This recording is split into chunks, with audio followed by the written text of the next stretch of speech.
Welcome students and my dear parents. JW 2026 Session 1 examination answer key challenge complete అయిపోయింది. Next మనకు final answer key రావాలి, result అయితే వస్తుంది. Final answer key వచ్చిన తర్వాత ఎప్పుడు రిలీజ్ చేస్తారు, మనకు ఎలా రిలీజ్ చేస్తారు, మీరు ఎలా వెరిఫై చేసుకోవచ్చు అనేది క్లారిటీగా చూపిస్తాను. వీడియో స్కిప్ చేయకుండా చూడండి, లైక్ చేసి తప్పకుండా షేర్ చేయండి.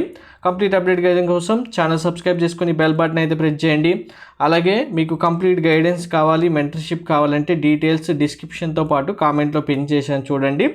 సో మనకు 2025లో కూడా 4th ఫిబ్రవరి రోజు మనకు ప్రిలిమినరీ ఆన్సర్కి రిలీజ్ చేయడం జరిగింది.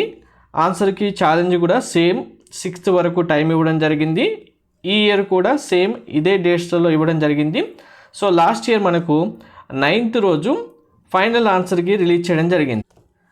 సో ఆన్సర్కి అనేది మళ్ళీ ఇండివిజువల్ స్టూడెంట్ వైజ్గా లాగిన్ చేసి డౌన్లోడ్ చేసుకోవాల్సిన అవసరం ఉండదు. అందరికీ కామన్గా పీడిఎఫ్ ఫైల్ రూపంలో షిఫ్ట్ వైజ్గా ఎగ్జామ్ డేట్ వైజ్గా ఆన్సర్కి అయితే రిలీజ్ చేయడం జరుగుతుంది. ఫైనల్ ఆన్సర్కి ఇందులో మీరు ఏదైతే రెస్పాన్స్ షీట్ ఆల్రెడీ డౌన్లోడ్ చేసుకున్నారో ఇక్కడ ఇచ్చిన వాటితో మీరు కరెక్ట్గా మళ్ళీ ఫైనల్ ఆన్సర్ కీలో ఏమేమి చేంజెస్ వచ్చాయనేది అయితే వెరిఫై చేసుకోవచ్చు.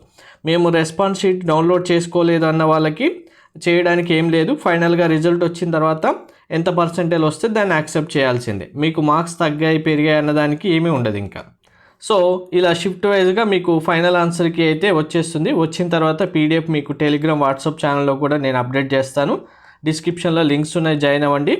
అండ్ ఇక్కడ మళ్ళీ 9th రోజు రిలీజ్ చేసిన ఆన్సర్ కీలో మిస్టేక్స్ ఉండడం వల్ల 10th రోజు న్యూగా ఇంకొక ఆన్సర్కి రిలీజ్ చేసింది ఎన్టీఏ. 9th రోజు ఇచ్చిన ఆన్సర్కి డిలీట్ చేసేసి, సో 9th రోజు ఆ ఆన్సర్కి డిలీట్ చేయడం వల్ల చాలామంది స్టూడెంట్స్ అయితే అప్పుడు టెన్షన్ పడి మళ్ళీ 9th రోజు ఎందుకు డిలీట్ చేశారు, న్యూ ఆన్సర్కి ఎప్పుడు వచ్చిందని వెయిట్ చేస్తే మళ్ళీ నెక్స్ట్ డే 10th రోజు న్యూ ఆన్సర్కి అయితే రిలీజ్ చేయడం జరిగింది. సేమ్ పీడిఎఫ్ ఫైల్ అయితే వస్తుంది. దాని తర్వాత యాక్చువల్గా మనకు ఆన్సర్కి రిలీజ్ చేసిన 8 to 12 hours మ్యాక్సిమం టైంలోపు రిజల్ట్ రావడానికి అయితే ఛాన్స్ ఉంటుంది. కానీ 10th రోజు ఆన్సర్కి రిలీజ్ చేసిన తర్వాత ఫైనల్గా మనకు రిజల్ట్ మళ్ళీ ఇక్కడ 11th రోజు రిలీజ్ చేయడం జరిగింది. 11th ఫిబ్రవరి 2025 రిజల్ట్ అయితే అనౌన్స్ చేయడం జరిగింది. సో సేమ్ ఇదే ఎక్స్పెక్టెడ్ డేట్లో మనకు సీక్వెన్స్గా మనకు 9th లేదా 10th రోజు ఫైనల్ ఆన్సర్కి వచ్చేస్తే ఆటోమేటిక్గా 9th రోజు వస్తే 10th రోజు రిజల్ట్ రావచ్చు, లేదు 10th రోజు వస్తే 11th రోజు రావచ్చు.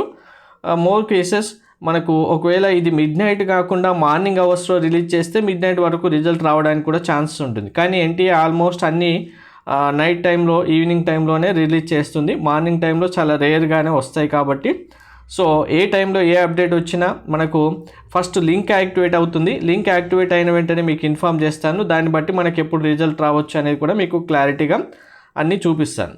సో ఇప్పుడు అందరికీ క్లారిటీగా అర్థమైంది కదా. మళ్ళీ మీరు లాగిన్ చేసి రెస్పాన్స్ షీట్ డౌన్లోడ్ చేసుకోవడము, ఆన్సర్కి వెరిఫై చేయడం ఉండదు. ఓన్లీ డైరెక్ట్గా మీ రిజల్ట్ మాత్రమే లాగిన్ చేసుకొని చూడాల్సి ఉంటుంది. అందులో మీ పర్సెంటేజ్ ఉంటుంది. Thank you.